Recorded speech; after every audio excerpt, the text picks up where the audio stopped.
Good morning વિદ્યાર્થી મિત્રો, આપણે બીજો પાઠ જોયો તો ધોરણ 6માં પાઠ 2 અનૂઠે ઇન્સાન આપણે પાઠ સમજ્યા હતા. હવે આપણે એ પાઠનો અભ્યાસ જોઈશું. તમે લોકોએ પુસ્તકમાં જોઈને શબ્દાર્થ લખી દીધા હશે. ના લખ્યા હોય એ લોકોને બાકી હોય લખી દેજો વિદ્યાર્થી. હવે અભ્યાસમાં તમે જોશો તો તમારો પ્રશ્ન 1, આ પ્રશ્ન 1 છે, नेपोलियन और उसकी बहन के स्वभाव में क्या अंतर था?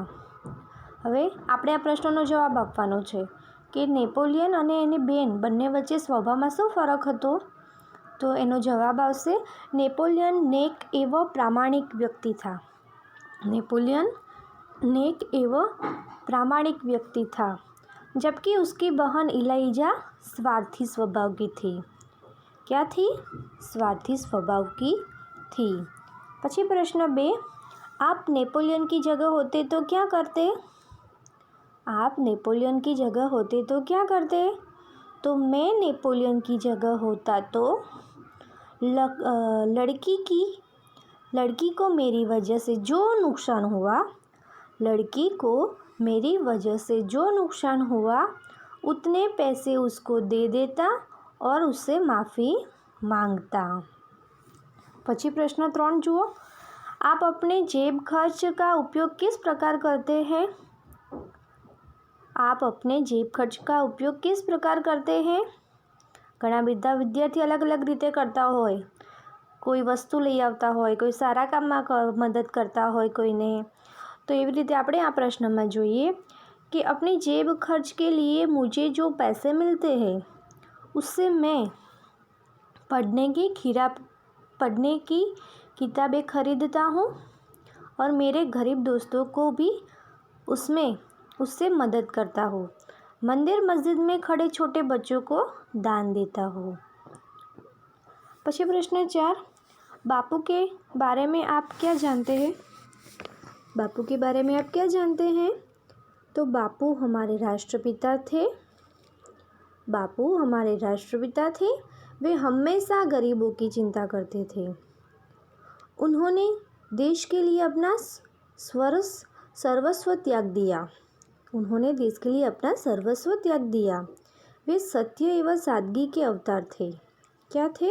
सत्य एवं सादगी के अवतार थे. वे ज़रूरत से ज़्यादा चीज़ें कभी नहीं खरीदते थे. क्या करते थे? ज़रूरत से ज़्यादा चीज़ें कभी खरीदते नहीं थे. पानी का भी वे आवश्यकता के अनुसार ही उपयोग करते थे. उन्होंने हरिजनों की सेवा तथा खादी प्रचार का कार्य किया था. प्रश्न 4 આપણે આગળ જોયો. प्रश्न 5, बापू धन क्यों इकट्ठा कर रहे थे? बापू क्यों धन इकट्ठा कर रहे थे? तो बापू गरीबों को मदद करने के लिए धन इकट्ठा कर रहे थे. आपको कौमुदी का पात्र कैसा लगा? क्यों? तो मुझे कौमुदी का पात्र बहुत अच्छा लगा क्योंकि गांधी जी की बात का उस पर गहरा प्रभाव पड़ा था. उसने अपने सभी आभूषणों के लिए दान में दे दिए. कौमुदी सचमुच देश प्रेमी लड़की थी. એના પછીનો પ્રશ્ન જોઈએ. 7મા નંબરનો પ્રશ્ન છે, क्या आपने भी कभी अपने माता पिता के सामने गलती स्वीकार की है? उस घटना को अपने शब्दों में बताइए. ક્યારેક એવો પ્રસંગ તો બન્યો જશે કે તમે તમારી ભૂલનો સ્વીકાર કર્યો હોય, તો તમે આ પ્રશ્નના ઉત્તરમાં તમારો એ જવાબ લખી શકો છો. હું તમને એક ઉદાહરણ રીતે આ પ્રશ્નનો જવાબ આપું તો जी हाँ, मैंने अपने माता पिता के सामने अपनी गलती स्वीकार की है. एक दिन हम सब मित्र क्रिकेट खेलते थे. उसी समय मैंने बैट से बॉल को फटकारा. सेनाथी? बैट से बॉल को फटकारा. उससे एक गृहस्थ के घर की खिड़की का कांच टूट गया. मैंने अपनी जेब से नया कांच लाने के पैसे दिए. गृहस्थ के सामने हाथ जोड़कर माफ़ी भी मांगी. यह घटना घर जाकर अपने माता पिता को भी बताई. એટલે આમાં એ પોતાની ભૂલ જે કરી હતી એનો સ્વીકાર પણ કરે છે, માફી પણ માંગે છે અને એ ભૂલ થઈ હતી એ પોતાના માતા પિતાને પણ જણાવે છે. એના પછી જુઓ પ્રશ્ન 2. उदाहरण के अनुसार संयुक्त वर्ण से बने दो शब्द बनाइए. અહીંયા તમને આ પ્રશ્નમાં આપવામાં આવ્યું છે અલગ અલગ શબ્દ છે એને ભેગા કરીને એના અનુરૂપ આપણે કેટલા વર્ણ બનાવવાના છે? 2. અહીંયા 3 છે અને અમુકના 2 પણ બની શકે. તો દ્રંધ તો એનું સીધું ફેરવીશું તો શુદ્ધ થશે. પછી શુદ્ધને અનુરૂપ એટલે શુદ્ધના જેવું જ વાક્ય એને બંધ બેસતું બીજું કોઈ વાક્ય એટલે મતલબ એના અનુરૂપવાળું.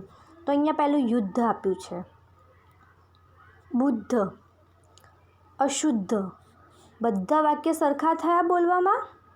એવી જ રીતે અહીંયા તત્વાળું બનાવવાનું છે વાક્ય, તવાળું. અહીંયા વિત છે તો આપણે તવાળું તો તત્વ, સત્વ, મહત્વ.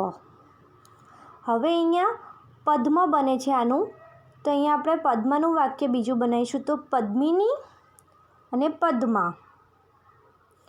અહીંયા આનું ભેગું કરીશું તો વિદ્વાન, વિદ્વાનને અનુરૂપ વિધાતા, વિદ્રતા, વિદ્રતા.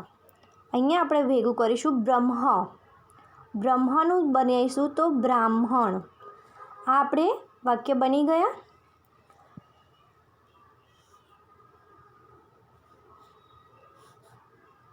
પ્રશ્ન 3માં ચર્ચા કરવાની છે. એમાં પહેલો વિષય શું આપ્યો છે? महात्मा गांधी और देश प्रेम. महात्मा गांधी का देश प्रेम अद्भुत था.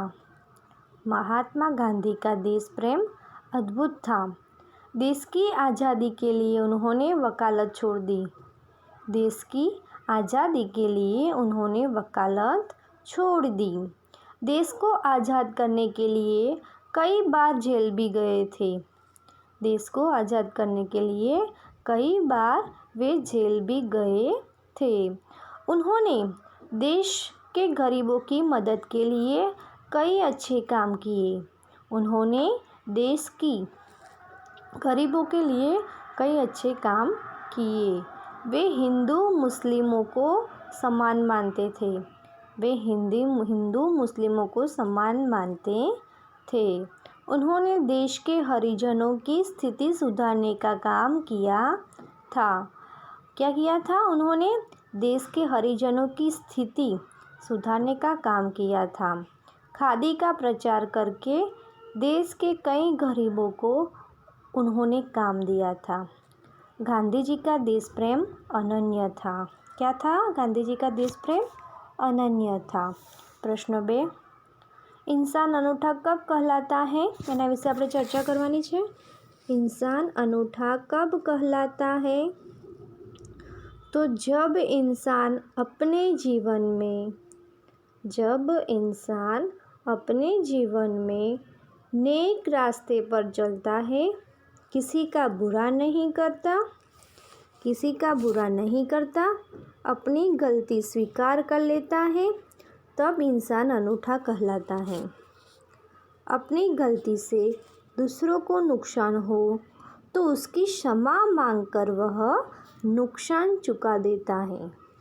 जो दूसरों का भला करना अपना धर्म या कर्तव्य मानता है, इसे इंसान अनूठे कहलाते हैं. प्रश्न 3. तुम अपने देश की सेवा कैसे करोगे? अभी तो मैं छठी कक्षा में पढ़ता हूँ, मगर देश में अकाल, भूकंप जैसी परिस्थिति पैदा हो तो मैं घर जाकर पुराने कपड़े, घर का सामान, पैसे आदि इकट्ठे करके देश के ज़रूरत वालों लोगों को मदद करूँगा. मैं बड़ा होकर सैनिक बनना और देश की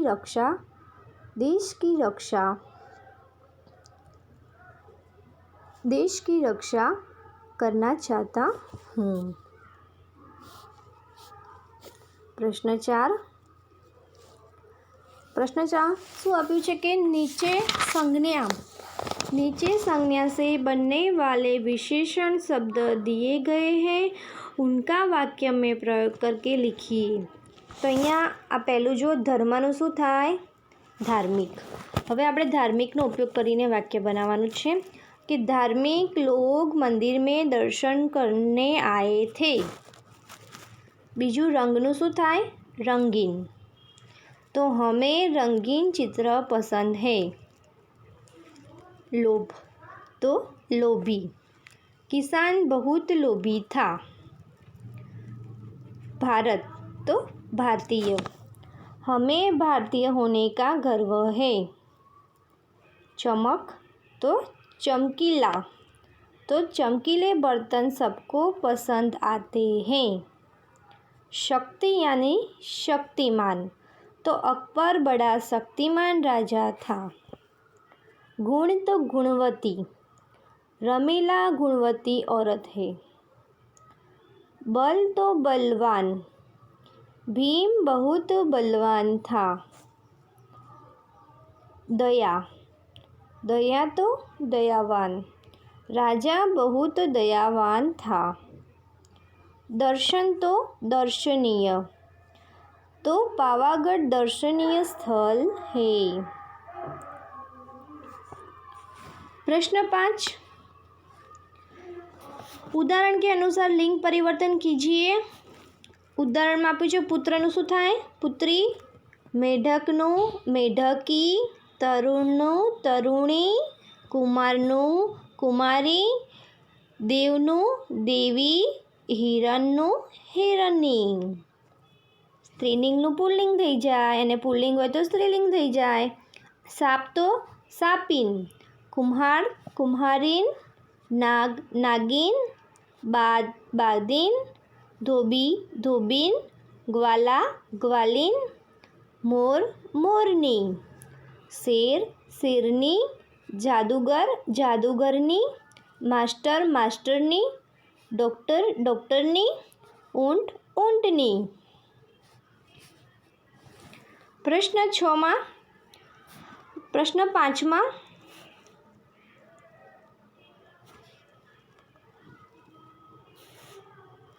હવે શું કરવાનું છે?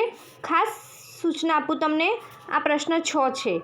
પ્રશ્ન 6માં શું આપ્યું છે કે એમાં કહેવામાં આવ્યું છે કે પ્રશ્ન 5 में जिन शब्दों के लिंग परिवर्तन दिए गए हैं જે શબ્દોનું આપણે લિંગ પરિવર્તન કર્યું અહીંયા આપણે તમે આગળ જુઓ આ જે બધા શબ્દો છે એના આપણે લિંગ પરિવર્તન કર્યા એ બધાનું શું બનાવવાનું છે? હવે આપણે વાક્યો બનાવવાના છે। શું બનાવવાના છે? વાક્યો બનાવવાના છે। હવે પહેલું ધારો કે હવે આપણે આ પહેલું મેઢક છે તો મેઢકનું, એના પછી તરુણનું, કુમારનું, દેવ, હિરણ, એવી રીતે બધા આપણે આ બધાના વાક્યો બનાવવાના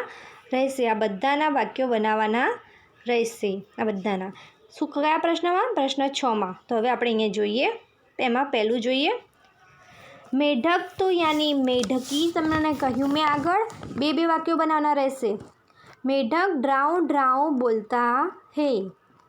मेढकी ड्राऊ ड्राऊ बोलती है। પછી તરુણનું શું થાય? તરુણી। તરુણ દોડતા है। तरुणी दौड़ती है। कुमार पढ़ता है। कुमारी पढ़ती है। देव राम हमारे देव है। सीता हमारी देवी है। हिरन घास खाता है।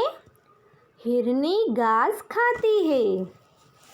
कुम्हार चाक चलाता है। कुम्हारिन बर्तन बेचती है। नाग तो नागिन। नाग डोलता है तो नागिन डोलती है। बाघ तो बाघिन। बाघ शिकार के लिए घूमता है। बाघिन बच्चों को प्यार करती है। धोबी तो धोबिन। धोबी कपड़े को इस्त्री करता है। धोबिन कपड़े धोती है। ग्वालानु ग्वालिन, ग्वाला दूध बेचता है, ग्वालिन दूध दूहती है। शेर तो शेरनी, शेर गर्जना करता है, शेरनी गर्जना करती है। जादूगर तो जादूगरनी, जादूगर का खेल देखकर हम अचंभे में पड़ गए। હવે जादूगरनी जादूगर को मदद करती है। मास्टर तो मास्टरनी, मास्टर कपड़े सीता है, मास्टरनी नए कपड़े को बटन लगाती है। डॉक्टर तो डॉक्टरनी, डॉक्टर मरीज को दवा देते हैं, तो डॉक्टरनी मरीज को दवा देती है। ऊंट तो ऊंटनी, ऊंट तेजी से दौड़ रहा है, तो ऊंटनी तेजी से दौड़ रही है। અહીંયા આપણે બધા વાક્યો બનાવ્યા। હું તમને PDF મોકલીશ તમને, ત્યારે લખવા માટે તમને સરળતા રહે ત્યારે તમારે લખી દેવાનું નોટબુકમાં। પ્રશ્ન 7 જો એમાં તમને એક ચિત્ર આપવામાં આવ્યું છે। હવે આપણે ચિત્રની વાર્તા બનાવવાની છે। આ ચિત્ર છે, ચિત્ર નંબર 1, ચિત્ર નંબર 2, ચિત્ર નંબર 3, ચિત્ર નંબર 4, ચિત્ર નંબર 5। તો હું તમને હવે વાર્તાનું નામ આપું। આમાં ચિત્રમાં કોણ દેખાય છે? એક હિરણ દેખાય છે, કાચબો દેખાય છે। કોણ દેખાય છે? હિરણ દેખાય છે અને કાચબો દેખાય છે। અને બીજું કોણ દેખાય છે? આપણે હિન્દીમાં શું કહીશું? કછુઆ, હિરણ और ચૂહા, આ 3 વ્યક્તિ દેખાય છે। હવે આપણે એની વાર્તા બનાવીશું। અહીંયા જુઓ, एक जंगल था, जंगल में एक तालाब था, तालाब के किनारे एक पेड़ था, पेड़ पर पक्षी रहते थे, तालाब में कछुआ रहता था, पेड़ के नीचे बिल में चूहा रहता था, तालाब में एक हिरण पानी पीने को रोज आता था। कौन આવતું હતું? एक हिरण पानी पीवा આવતો હતો। कोई हिरण पानी पीने रोज आता था। पक्षी चूहा, कछुआ और हिरण एक दूसरे के दोस्त बन गए। कौन कौन?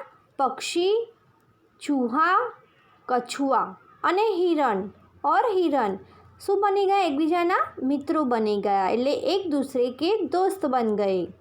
एक दिन एक शिकारी शिकार करने के लिए आया, उसे देखकर पक्षी उड़ गए। कछुआ तालाब में चला गया, चूहा बिल में घुस गया। हिरण ने शिकारी को नहीं देखा, शिकारी ने हिरण के लिए पेड़ के नीचे बैठे हिरण पर अपनी जाल डाल दी। चित्र में तमे जोजो विद्यार्थी मित्रों, अपनी जाल डाल दी। हिरण जाल में फंस गया। शिकारी सोचता था कि थोड़े समय में हिरण मर जाएगा, मैं उसे ले जाऊंगा, मगर चूहे ने यह बिल से देखा। वह अपने मित्र हिरण की मदद के लिए आ गया। उसने अपने पैने दांतों से जाल काट दी।